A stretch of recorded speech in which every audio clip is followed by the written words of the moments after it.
The sort of general sensibility about every facet of this show, whether it's production design or costume or camera angle, is if you think you've gone too far, take another step forward.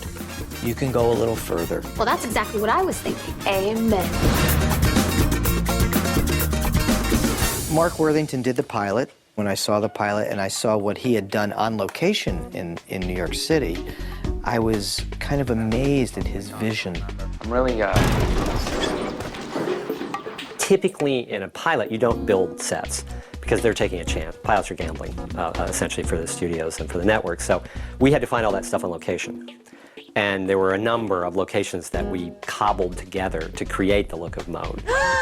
What? And just, you know, the motifs that Mark introduced into the pilot, we carried through into the series, you know, with the circles in the ceiling, the circles in the set. And the way it's designed, you can actually see through from Daniel's office all the way through to the conference room, through all these layers of glass.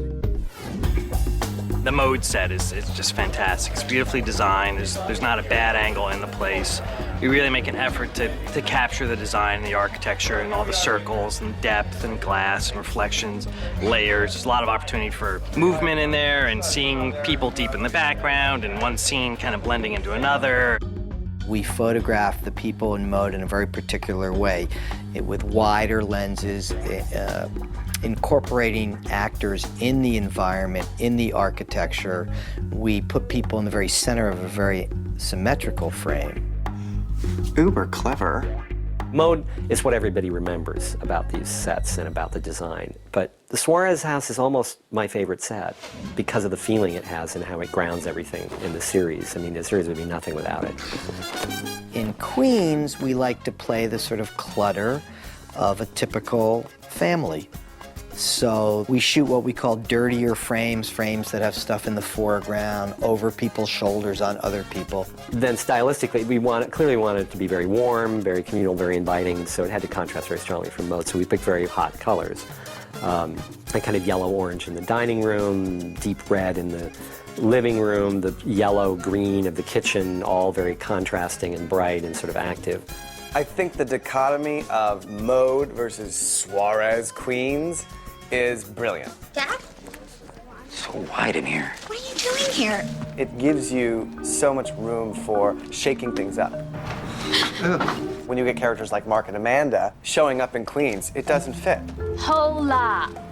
It's, hola. No, there's an H in it. Just like when Hilda first comes to Mode. Looks like a gay version of Star Trek. It's hilarious. One of the other things that we're very, very particular about is costumes.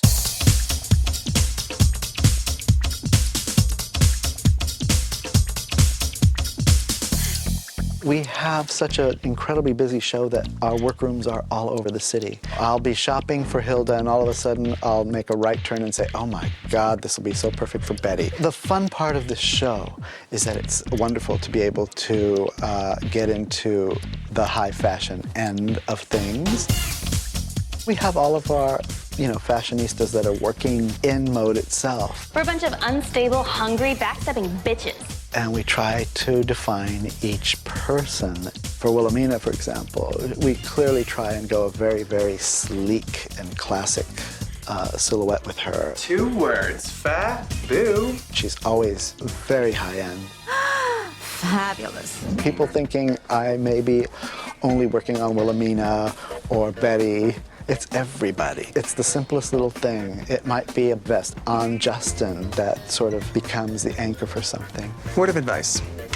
Be who you are, wear what you want, just learn how to run real fast. With Mark, we have such an opportunity there to create a wonderful character that can combine an incredible sense of comedy with a sophistication. Eric Mabius is totally jealous of my fabulous wardrobe. As far as Mode is concerned, Bradford, he's always very classic and well put together and just looks like $1 million.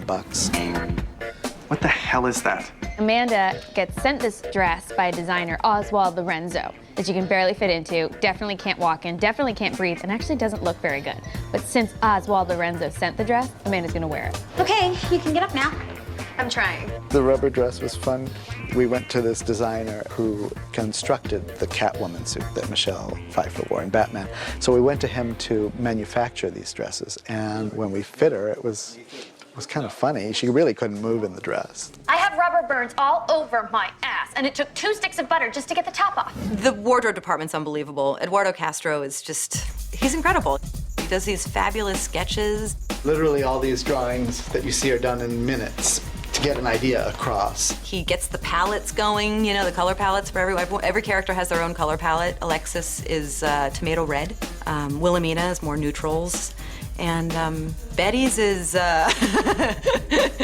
all over the place. Killer poncho. Thanks. Some of the things that we do with America and her costumes are to make them unique in their quote-unquote ugliness. Hey, Betty, I love your sweater. Did you make it yourself? It's about textures and juxtaposition of certain fabrics and colors with her. Nice bag. Oh, thank you. So, Juan Valdez. Bold, contrasting patterns, brighter colors. You know, she brings a little bit of Queens into mode. In some ways, she is kind of the anti-fashion statement. It's important to keep her the way she is for a lot of reasons and make people understand that it's okay not to be a stick. Slimming. Thanks, Mark. And it's okay not to be superficial on the outside. So I think that's the point of Betty.